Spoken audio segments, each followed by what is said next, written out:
Voilà, donc l'idée c'était de vous dire que effectivement l'orthophoto, ça y est, depuis mars 2014, est en ligne sur le site de Cigalaire, elle est téléchargeable, donc c'était un gros chantier. Il ne faut pas oublier que c'est une première en France de faire toute une région à 20 cm sur un mois. Cigalaire est une association qui est soutenue financièrement par l'Europe, l'État, la région, les 5 départements et les principaux EPCI du Languedoc-Roussillon. Les activités de Cigalaire initialement étaient tournées essentiellement vers l'acquisition mutualisée de données, ce qui est toujours le cas d'ailleurs, mais aussi nous avons développé au fur et à mesure une activité de service pour l'ensemble des usagers, pour l'ensemble des utilisateurs du Languedoc-Roussillon, avec une grande notion d'équité territoriale, puisque nous offrons les mêmes services et les mêmes données à l'ensemble de nos membres. L'investissement coûte cher aujourd'hui. Donc nos élus ont besoin d'être éclairés, ont besoin d'anticiper les conséquences des décisions qu'ils prennent sur plusieurs paramètres, dont le territoire. C'est la raison pour laquelle nous avons un ardent besoin aujourd'hui de systématiser la géolocalisation de nos données.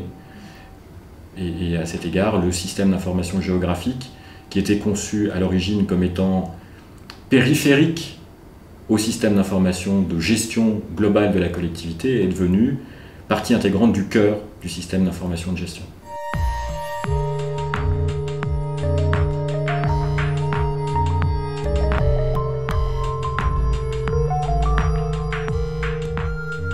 Cigalaire, dont on fête les 20 ans cette année, a été fondée en 1994 par l'État et la région dans le contrat de plan de l'époque. Il s'agissait de pouvoir faire des achats mutualisés, donc s'y sont joints la plupart des départements et des regroupements de communes, ou surtout des grosses communes. Et à l'époque, on a acheté des cartos de l'Institut géographique national à un coût moindre pour chaque membre de l'association. Le contexte de création de ce genre d'association était avant tout une mutualisation de l'acquisition des données, donc auprès de l'Institut géographique qui mettait au point et produisait à cette époque des bases de données élaborées, précises, qui avaient un certain prix.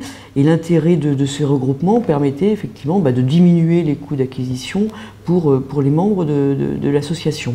On avait la chance dans le Sud-Est d'avoir 2 régions très motrices, des conseils généraux très moteurs. Ils n'étaient pas beaucoup à l'époque parce que les produits de l'hygiène étaient neufs. Donc il y avait en particulier donc, le conseil général de l'Hérault qui a été très dynamique sur l'acquisition de données. Le département de l'Hérault, qui est membre de l'association depuis sa création, a été souvent au conseil d'administration. Son intérêt est évident puisque, je donne un exemple, lors de la dernière acquisition des scans 25 de l'IGN, si nous avions dû faire cette acquisition en fonds propres, ça nous aurait coûté 2 fois plus cher qu'en faisant l'acquisition via l'association Cigalaire. L'intérêt le plus fort pour l'IGN était aussi d'être au contact de ses utilisateurs, donc d'avoir un dialogue qui n'était pas que financier, mais qui était aussi technique sur la qualité des données, les demandes d'amélioration qui pouvaient remonter donc, de ces utilisateurs.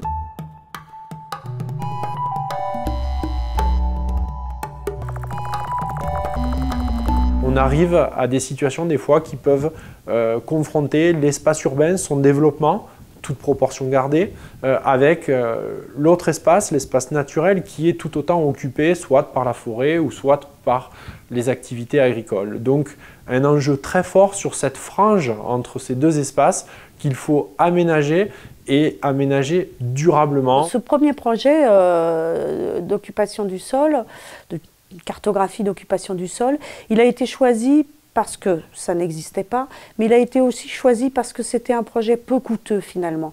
Donc il a permis un regroupement assez facile des partenaires financiers, et l'idée qu'on en avait, c'était que ce projet démontrerait que c'est possible de se regrouper pour partager financièrement l'acquisition d'une donnée géographique de référence. Ce projet avait déjà démarré dans la région voisine, la région PACA, portée par le CRIJ PACA, pour lequel l'association a bénéficié d'une aide et d'un appui sans lequel je pense, cette réalisation n'aurait pas été possible. Maintenant, on se rend compte qu'on a poursuivi cette mutualisation sous une forme différente. Déjà en 2006, création de l'occupation du sol tel que ça peut être décrit.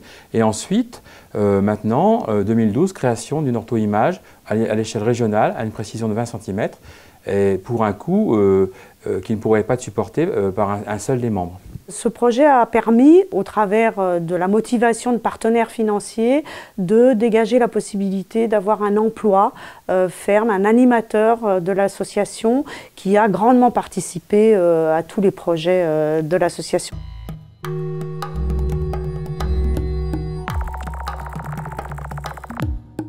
Il y a 30 000 images de 1 km². On a fait du recettage, je vous l'ai dit, de notre côté. L'IGN a énormément bossé. Il reste forcément des erreurs sur un tel territoire. Donc vous nous faites remonter les dalles qui posent problème et on les fait corriger et on les remet à disposition. Quand l'occasion s'est présentée de ce projet piloté par l'association Siguelaire, nous y avons trouvé beaucoup d'intérêt. Pourquoi ? Parce que 5 départements qui font la même orthophoto la même année, il y a une cohérence régionale. Et puis il y avait ce qui nous intéressait énormément, c'était la mutualisation financière, puisque la nôtre avait coûté pas loin de 180 000 €. Et la participation du département pour cette nouvelle orthophoto était de l'ordre de 70 000 €. 70 000 € pour lesquels nous avions également d'autres projets comme l'IDG, donc gagnant sur tous les plans. C'est téléchargeable, donc pour l'instant on a mis ça par département en ECW. On a aussi le formatif si vous avez besoin. On a aussi l'infrarouge couleur qui est téléchargeable, donc il y a des produits complémentaires qu'il ne faut pas hésiter à nous demander directement.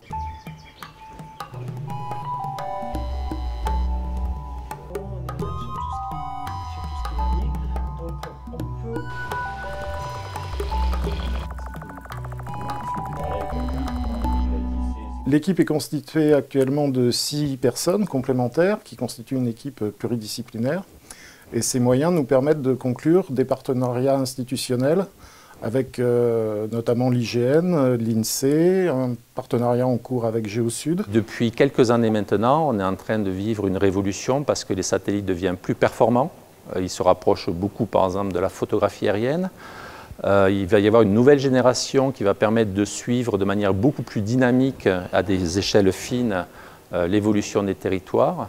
Et ensuite, on a toutes les technologies sur le web qui ont complètement aussi bouleversé l'accès à ces images-là. Avec tous ces progrès, l'imagerie satellitaire aussi s'est démocratisée comme source d'information et ça devient une source parmi d'autres que l'on met maintenant dans les systèmes d'information géographique. Tous ces nouveaux services qui sont développés ont été intégrés au sein d'une seule et unique plateforme qu'on a appelée l'infrastructure de données géographiques, qui a été mise en œuvre dans sa nouvelle version en mars 2013 et qui a depuis bien sûr rendu beaucoup de services à l'ensemble de nos utilisateurs et est très largement utilisée. Le réinvestissement de la région au sein de Siguelaire s'est immédiatement traduit dans l'engagement de 2 projets extrêmement structurants et qui ont fait l'unanimité, que la région n'aurait pas su porter seule, mais que personne d'autre n'aurait pu porter, voire initier par ailleurs, l'infrastructure de données géographiques et l'orthophoto à 20 cm.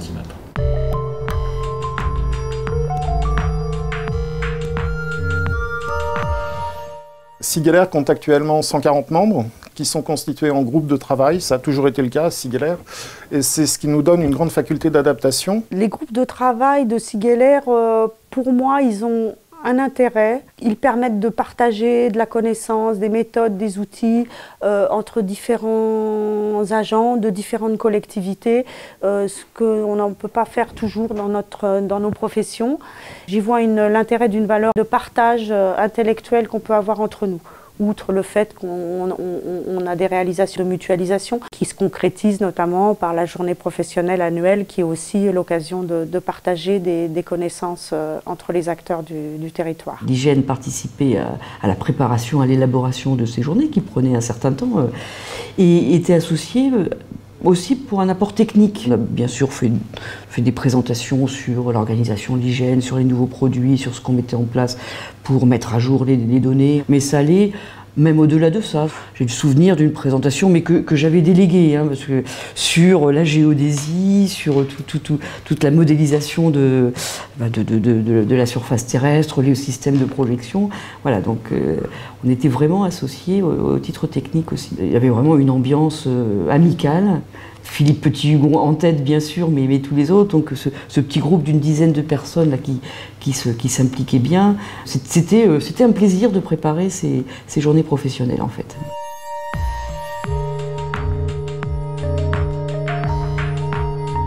L'investissement de la région Languedoc-Roussillon dans Sigueller et dans le SIG en général était une évidence. Dans le SIG parce que la région en tant que collectivité territoriale est évidemment intéressée par son territoire, sa connaissance, mais également par le partage de ce territoire avec les autres institutions qu'il compose et avec les acteurs qui l'animent. Président de Sigueller, c'est un rôle qui me semble fédérateur, c'est-à-dire qu'en gros, il s'agit de faire travailler ensemble des organismes qui n'étaient peut-être pas disposés à le faire préalablement. Bon. Donc là, il y a un rôle quand même de dégager des consensus. Il est important que tout le monde trouve sa place au sein d'une structure comme Sigueller. Il n'y a pas d'exclusive, il n'y a pas de tutelle, il y a un vrai travail partenarial dans un cadre associatif qui a été souvent vilipendé, mais qui, à mon avis, trouve tout à fait son sens dans la manière dont Sigueller fonctionne. Donc en fait, c'est un rôle assez diplomatique.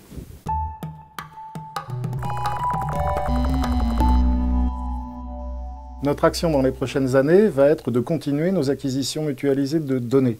Pourquoi? Parce qu'il y a de nombreux référentiels qui sont très largement utilisés chez nos utilisateurs et que nous nous devons d'actualiser, de mettre à jour ces référentiels pour qu'ils puissent continuer à assurer leur mission. Sigueller, pour moi, c'est une association de professionnels, d'agents territoriaux qui sont motivés et qui ont envie d'échanger entre eux des pratiques, des outils, des méthodes, des idées, des questionnements, des enjeux. Voilà, pour moi, c'est surtout ça. Moi, je fais confiance à l'IGN pour continuer à enrichir l'offre. Et puis, je fais confiance aussi aux utilisateurs pour continuer d'avoir des idées d'utilisation de l'information géographique. Pour nos élus, pour nous techniciens, difficile de faire machine arrière. Je crois que, et je le souhaite, que Sigueller puisse avoir de nouveaux projets, mais en tout cas, on compte sur Sigueller pour faire une nouvelle orthophoto en 2016. Sigueller à Maison de Data Détection, pour nous, c'est vraiment important parce qu'on fait de la recherche, mais ensuite, il nous faut des relais pour pouvoir transférer. Et à Languedoc-Roussillon, c'est vrai que c'est le partenaire idéal.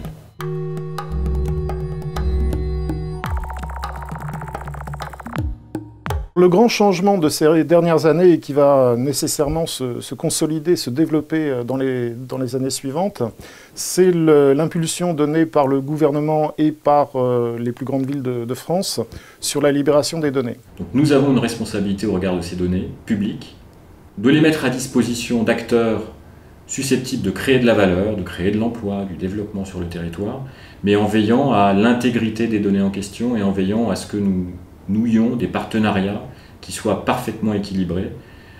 Cela appelle une vigilance parce qu'il y a évidemment des risques de déviance auxquels nous devons être tous très attentifs. L'évolution des usages de l'information géographique depuis 20 ans a été très forte.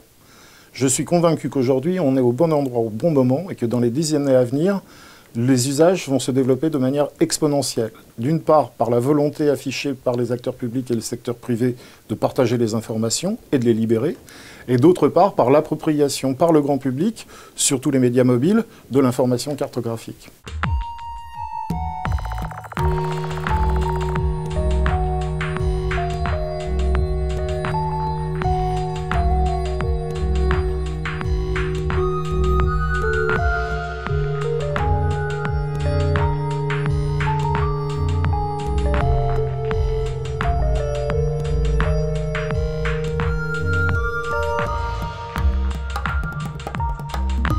Allez, Sigueller les 20 ans, bon anniversaire, mes vœux les plus sincères. Allez, bonne chance pour les équipes, pour les projets à venir, pour les administrateurs à venir, pour la gouvernance à venir, pour l'avenir de l'association.